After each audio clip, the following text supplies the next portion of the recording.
Hello বন্ধুরা, সবাই কেমন আছো? আশা করি সবাই খুব ভালো আছো। চলে এসেছি আবারও একটা নতুন ভিডিও নিয়ে আমাদের চ্যানেলে, যার নাম হচ্ছে পাঁচফোড়ন পরিবার। তার আগে বলি, যারা যারা এখনো চ্যানেলটাকে সাবস্ক্রাইব করনি তাড়াতাড়ি করে ফেলো কিন্তু, হ্যাঁ। তোমরা ইতিমধ্যেই বুঝতে পেরে গেছো আমি রেডি হচ্ছি কোনো অনুষ্ঠানে যাব বলে। সো চলো আমার সাথে রেডি হয়ে নাও ভিডিওটি দেখবে বলে। আচ্ছা, আমাকে একটা কথা বলো তো, তোমাদের মধ্যে কে কে আছো যারা মেকআপ করতে খুব ভালোবাসো? প্লিজ আমাকে কমেন্ট করে জানিও, কিন্তু আমি অপেক্ষায় থাকবো। সো আমি এখন রেডি হয়ে নিচ্ছি।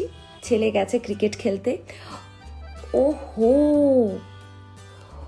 তোমাদের তো বলাই হয়নি, মানে আমার পরিবারের সঙ্গে তো পরিচয় করানো হয়নি। এখন মৌখিকভাবে পরিচয় করিয়ে দিচ্ছি, পরে আস্তে আস্তে ভিডিওর মাধ্যমে সবার সাথে পরিচয় করিয়ে দেব। আবার আমার পরিবারে আছে আমার শাশুড়ি মা, আমার স্বামী অর্ণব ব্যানার্জি, সেও ভীষণ ভালো একজন অভিনেতা, আর আছে আমাদের একমাত্র ছেলে, ওর নাম হচ্ছে আরিয়ান ব্যানার্জি, বয়স হচ্ছে 12 বছর। সে প্রচণ্ড প্রচণ্ড ক্রিকেট খেলতে ভালোবাসে। ওকে ক্রিকেটে ভর্তিও করেছি আমরা, ঠাকুরের আশীর্বাদে ও তোমাদের ভালোবাসায় ও ভালো খেলছে। এখন দেখা যাক আগামী দিন বলবে কেমন খেলে। আমি শুধু এটুকুই বলি ওকে, ডেডিকেটেডলি খেলে যাও, আমি এবং তোমার বাবা সব সময় তোমার পাশে আছি। আমার মনে হয় বাচ্চাদের এটুকু বললেই বাচ্চাদের মনের জোরটা আরো বেড়ে যাবে, তাই না? ঠিক বললাম তো? তবে যাই বলো বন্ধুরা, আমার কিন্তু একদম বোর লাগছে না। কেন জানো? কারণ তোমাদের সঙ্গে চুটিয়ে আড্ডা দিচ্ছি বলে। একা একা রেডি হচ্ছি আর তোমাদের সঙ্গে আমার নিজের জীবনের গল্প করছি, বেশ ভালোই লাগছে। হয়তো অভিনয়ের জন্য আমাকে তোমাদের মধ্যে অনেকেই চেনো, আবার হয়তো অনেকে চেনো না, বা আমিও সেইভাবে চিনি না। কিন্তু এই মাধ্যমের জন্য আমাদের মধ্যে খুব সুন্দর একটা বন্ডিং তৈরি হয়ে যাচ্ছে। এটা কিন্তু আমার বেশ লাগছে, আমি খুব এনজয় করছি ব্যাপারটা। আরে আরে আরে, শুধু তো আমিই বক বক করে যাচ্ছি, তোমরা কিছু বলো না। না, তোমরা কিভাবে বলবে এখন? তোমরা কমেন্টে বলো, ঠিক আছে? আচ্ছা, তোমরা কোথায় থাকো, কি কি করো, কিভাবে লাইফটাকে এনজয় করো, এগুলোও বলো কিন্তু। আমি তো আমার কাজকে এবং আমার পরিবারকে প্রায়োরিটি দিই। কাজ হয়ে গেলে পরে আমি আমার হাজবেন্ড নিজেদের একটু সময় দিই। আচ্ছা, তোমরা বলো তো, তোমাদের বাইরের কাজ করতে ভালো লাগে নাকি বাড়িতে থেকে বাড়ির কাজ করতে ভালো লাগে? আমার তো দুটোই ভালো লাগে, জানো তো। আমি হচ্ছি যেখানে যেমন সেখানে তেমন, এই কথায় বিশ্বাসী। অনেক আড্ডা হলো।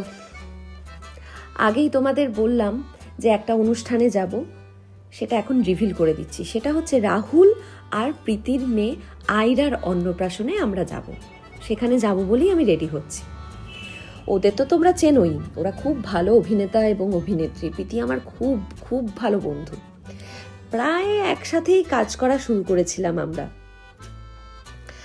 আমি আর ও এক সিরিয়ালে একজন পুরুষকেই চাইতাম, জানো। আর সেই অভিনেতাকেও তোমরা খুব ভালো করে চেনো, নাম হচ্ছে জয়জিৎ ব্যানার্জি। হ্যাঁ, জয়জিৎ দার সঙ্গে আমাদের খুব ভালো বন্ধুত্ব, বিশেষ করে আমার বরের সঙ্গে ওর খুব ভালো বন্ধুত্ব। যে কথাটা বলছিলাম আর কি, মানে ওই সিরিয়ালে জয়জিৎদার প্রেমিকা হতাম আমি, আর প্রীতি হতো ওর বউ। একটা ট্রায়াঙ্গেল লাভ স্টোরি ছিল, সিরিয়ালটার নাম ছিল হারানো সুর। সে অনেক বছর আগে মহুয়া বাংলায় হতো।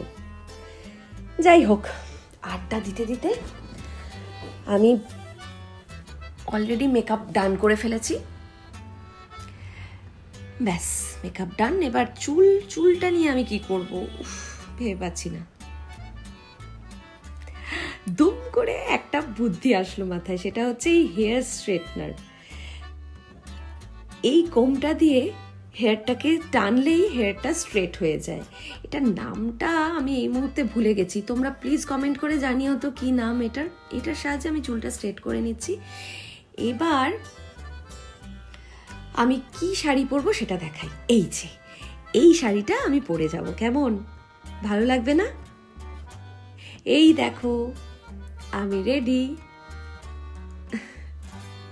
কেমন লাগছে আমাকে প্লিজ কমেন্ট করে জানিও। এই দেখো পোজ দিয়ে আবার ছবিও তোলা হয়েছে।